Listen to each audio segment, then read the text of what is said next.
بسم الله الرحمن الرحيم إنا أوحينا إليك كما أوحينا إلى نوح والنبيين من بعده. صحیح بخاری کا ایک دروس کا سلسلہ جو چل رہا ہے، امام بخاری رحمۃ اللہ علیہ نے سب سے پہلے وحی کا جو تذکرہ فرمایا ہے، کیف کان بدء الوحی، وحی کی ابتدا کیسے ہوئی، اور اس آیت سے اپنی کتاب کی شروعات کی ہے۔ انا اوحینا الیک، اے نبی یقیناً ہم نے آپ کی طرف وحی کیا ہے، کما اوحینا الی نوح، جیسے نوح علیہ السلام کی طرف وحی کیا، والنبیین من بعدہ، اور ان کے بعد کے تمام انبیاء کی طرف وحی کیا۔ اور اس کے بعد 7 حدیثیں اس باب میں ذکر فرمائی ہیں، جن میں سے 6 حدیثیں آپ نے سنا ہے، جس میں حدیث کی وحی کی کیفیت، وحی کے نزول کا وقت اور وحی کے اقسام، مختلف چیزیں آپ نے سنی ہیں۔ 7ویں حدیث جو ہے اس باب کی آخری حدیث، جس میں وحی کی کوئی شکل یا وحی کا کوئی مسئلہ تو ذکر نہیں ہے، لیکن امام بخاری رحمۃ اللہ علیہ مجتہد مطلق، اللہ نے جو سمجھ، جو فقہ ان کو عطا کیا تھا، واقعی وہ قابل تعریف ہے، اور بہت عظیم فقہ اور سمجھ اللہ رب العالمین نے ان کو عطا کیا تھا۔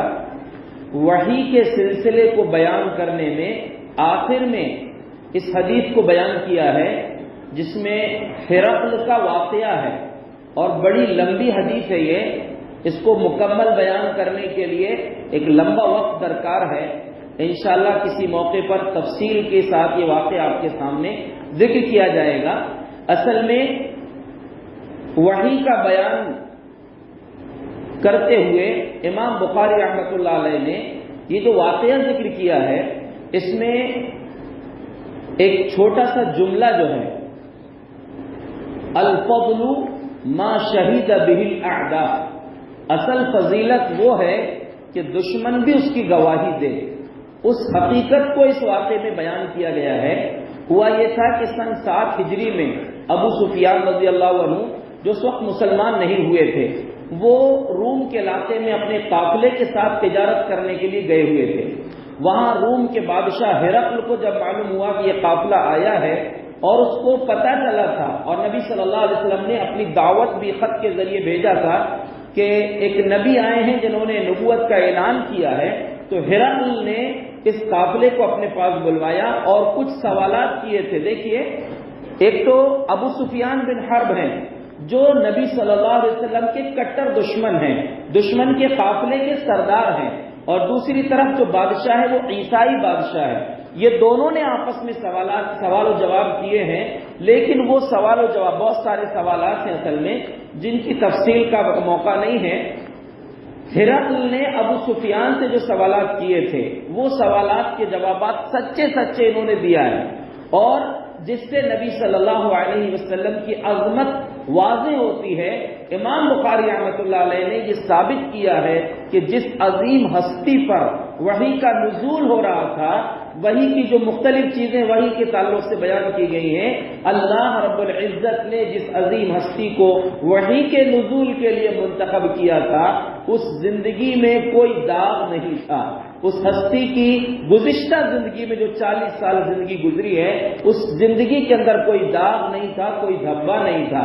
اس لیے ابو سفیان بن حرب سے جب اس نے سوال کیا، ہرقل نے کہا کہ وہ تمہارے درمیان جنہوں نے نبوت کا اعلان کیا ہے، ان کا نسب کیسا ہے؟ تو کہا کہ بہت اعلیٰ نسب والے ہیں۔ اس نے پوچھا کیا اس سے پہلے کسی نے بات کہی ہے؟ کہا نہیں، اب تک کسی نے نہیں کیا۔ کیا اس خاندان میں کوئی بادشاہ گزرا ہے؟ کہا نہیں، کوئی بادشاہ بھی نہیں گزرا۔ کیا انہوں نے عام حالات میں کبھی کوئی جھوٹ بولا ہے؟ کبھی کوئی جھوٹ نہیں بولا۔ کیا وہ وعدہ خلافی کرتے ہیں؟ کہا اب تک کوئی وعدہ خلافی نہیں کیے، بس ایک چانس ہے جو کچھ بڑھانے کا موقع ابو سفیان کو ملا تھا۔ کہا کہ ابھی ایک معاہدہ ہمارے بیچ چل رہا ہے، صلح حدیبیہ کا جو معاہدہ تھا، اب اس میں ہو سکتا ہے کہ وہ کیا کرتے ہیں معلوم نہیں ہے، لیکن اب تک تو وعدہ خلافی یا دھوکہ انہوں نے نہیں دیا ہے۔ کہا کہ تمہارے بیچ میں جنگ ہوئی ہے؟ کہا ہوئی ہے۔ کیا معاملہ رہا؟ کبھی وہ جیتے کبھی ہم جیتے، کیونکہ غزوہ بدر میں صحابہ کرام نبی صلی اللہ علیہ وسلم جیتے تھے، غزوہ احد میں ان لوگوں کا پلہ کچھ دیر بھاری رہا تھا۔ تو کہا کہ غریب لوگ ان کی بات مانتے ہیں یا بڑے لوگ مانتے ہیں؟ کہا غریب لوگ ان کی بات کو مان رہے ہیں۔ کہا کہ ان کی تعداد بڑھ رہی ہے یا گھٹ رہی ہے؟ کہا ان کی تعداد بڑھ رہی ہے۔ اچھا یہ بتاؤ کہ کبھی کوئی ان کی دعوت سے، ان کی دعوت قبول کرنے کے بعد نفرت کی بنیاد پر یا پسند نہیں آئی تھی چھوڑ کر چلا جاتا ہے؟ کہ اب تک کوئی نہیں چھوڑا۔ یہ سوالات کے جوابات جو ابو سفیان نے سچے سچے دیے، اور اس میں نبی صلی اللہ علیہ وسلم کی عظمت بیان کی گئی ہے۔ اس میں جو سوالات ہیں، خاندان اونچا ہے، اونچے خاندان، کیونکہ نبیوں کو اللہ رب العالمین اونچے خاندان میں بھیجتا تھا کہ کوئی آر نہ دلا سکے خاندانی بنیاد پر۔ یا جو سوالات کیے کہ جھوٹ انہوں نے کبھی نہیں بولا، ان سے پہلے کسی نے یہ بات نہیں کی ہے، تو ورنہ یہ ہو سکتا تھا کہ پرانے لوگوں کی بات کر رہے ہیں، یا بادشاہ جو ان کے باپ دادا میں کوئی بادشاہ تھا تو پھر سے بادشاہ حاصل کرنا چاہتے ہیں۔ اور جو سوالات کیے کہ جو چیز یعنی جو مان لیتا ہے، جو تعداد ان کی بڑھ رہی ہے، تو کہا کہ ایمان کا معاملہ ایسا ہی ہے۔ ایک سوال جو اس نے آخری سوال کیا تھا کہ کیا کوئی مرتد ہو جاتا ہے ان کی دعوت کو قبول کرنے کے بعد؟ کہا کہ نہیں۔ تو بادشاہ نے ہرقل نے جو بڑا خوبصورت جواب دیا تھا، وَكَذَلِكَ بَشَاشَةُ الْإِيمَانِ إِذَا تُخَالِطُهُ الْقُلُوبُ، کہ ایمان کی حقیقت یہ ہے کہ جب وہ دلوں میں گھر کر جاتا ہے تو نکلتا نہیں وہاں سے۔ یہ آج جو مرتد ہو رہی ہے نا لڑکیاں، بالخصوص جو بہت ساری چل رہا ہے معاملہ، یا لوگ جو ہے ایکس مسلم کے نام پر جو آپ فتنہ دیکھتے ہیں، کہ لوگ جو مرتد ہوتے ہیں، دین اسلام کو چھوڑتے ہیں، حقیقت میں ایمان کی مٹھاس ان کے دل تک نہیں پہنچتی ہے۔ اگر حقیقت ان کو معلوم ہو جائے تو چھوڑ نہیں سکتے۔ جب ابو سفیان نے سوالوں کے جواب دیے اور ہرقل نے سنا، تو اس نے خلاصے کے طور پر ایک جملہ کہا تھا کہ اگر تم نے جتنی باتیں کہے ہو یہ ساری باتیں سچی ہیں، سَيَمْلِكُ مَوْضِعَ قَدَمَيَّ، اگر وہ نبی واقعی نبی ہیں اور اس کے دل میں یقین ہو چکا تھا کہ یہ نبی ہیں، تو ان قریب وہ وقت آئے گا کہ میرے یہ قدموں کی جگہ کا مالک بھی وہ انسان بن جائے گا۔ یعنی جو نبوت کا اعلان کیے ہیں، ان قریب میرے ملک کے بھی بادشاہ وہ ہوں گے، میرے ملک کے حاکم بھی وہی ہوں گے۔